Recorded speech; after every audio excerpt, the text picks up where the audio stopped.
হাই everyone, আশা কৰোঁ সকলো ভালে কুশলে আছে। আজি মই আকৌ আহিলোঁ আপোনালোকৰ মাজলৈ। আজি মই ভিডিঅ'টি লৈ আহিছোঁ খঙৰ ওপৰত। বহুতে মোক মেছেজ কৰে যে বা মোৰ বহুত বেছি খং, মই যিটো কণ্ট্ৰলে কৰিব নোৱাৰোঁ।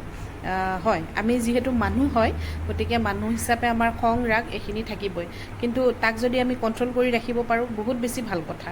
কিয়নো চাবচোন, পৰিয়ালৰ এজন সদস্যৰ যদি খং উঠে, লাহে লাহে চাবচোন পৰিৱেশটো কেনেকুৱা মানে ভয়াৱহ হৈ উঠে বা ভাল নালাগে, তাত থাকিও ভাল নালাগে, মানে কিবা ভাল নলগা পৰিৱেশ এটা হৈ যায়।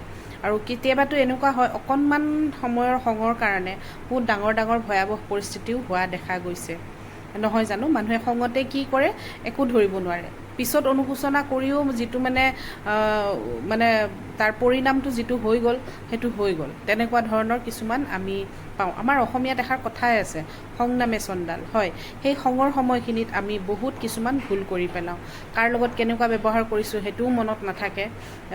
খং উঠা মানুহজনেতো বাৰু কৈ দিলে বা কৰি দিলে, কিন্তু যিজনে শুনিব বা যিজনে সন্মুখত থাকিব তেওঁৰ মনত কেনেকুৱা প্ৰতিক্ৰিয়া সৃষ্টি হয় হয়তো আমি ফিল কৰিব নোৱাৰোঁ, হয় নহয়? গতিকে আমি যদি এই খং কণ্ট্ৰল কৰিব পাৰোঁ বহুত বেছি ভাল কথা, আৰু পৰিৱেশটো খুব সুন্দৰ হৈ থাকে। গতিকে আজি মই আপোনালোকৰ মাজলৈ এটা ছুইচ ৱৰ্ড আনিছোঁ। যেতিয়া আপোনাৰ খং উঠা যেন অনুভৱ হ'ব, আপুনি সেইটো মাতি থাকিব পাৰিব। ছুইচ ৱৰ্ডটো হৈছে ক্লিয়াৰ বি। ক্লিয়াৰ বি আপোনালোকে মাতি থাকিব যেতিয়া আপোনাৰ খং উঠে। আৰু এটা দিছোঁ ছুইচ ৱৰ্ড, সেইটো হৈছে এভাৰ ক্লিয়াৰ। এভাৰ ক্লিয়াৰ, এই দুটাৰ ভিতৰত আপোনাৰ যোনটো ভাল লাগে আপুনি মাতি থাকিব। আৰু হিলিং কোড এটা দিছোঁ, হিলিং কোডটো হৈছে 55-65-65-569।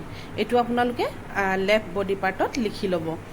হিলিং কোডবোৰ সদায় বা এঞ্জেল নাম্বাৰ এইবোৰ সদায় লেফ্ট বডি পাৰ্টতে লিখি ল'বলৈ কোৱা হয়। গতিকে আপোনালোকে লিখি ল'ব। এনেকুৱা নহয় যে খং উঠিলেই লিখিব, তেনেকুৱা নহয়, কাৰণ খং উঠা সময়খিনিত জানো আপোনাৰ ভাৱ আহিব যে মই সেইখিনি সময়ত নাম্বাৰ লিখি লওঁ? গতিকে আপোনাৰ যিহেতু যদি খং বেছি, তো আপুনি ট্ৰাই কৰক, সদায় লিখিবলৈ ট্ৰাই কৰক। লাহে লাহে দেখিব আপোনাৰ খং সমূলি নাইকিয়া হৈ আহিছে। আৰু যিসকলৰ খং আছে সেইসকলে কেনেকুৱা ধৰণৰ ক্ৰিষ্টেল পৰিধান কৰিব? সেইসকলে ক্ৰিষ্টেল পৰিধান কৰিব পাৰে এমেথিষ্ট, ৰ'জ কোৱাৰ্টছ আৰু জেস্পাৰ। এনেকুৱা ধৰণৰ আপোনালোকে ক্ৰিষ্টেল ব্ৰেচলেট বা যিকোনো আকাৰত আপোনালোকে নিজৰ লগত ৰাখিব পাৰে। ঠিক আছে, আপোনালোকৰ সহায় হওক বুলিয়ে মই এই ভিডিঅ'টি বনাইছোঁ। আশা কৰোঁ বুজি পাব।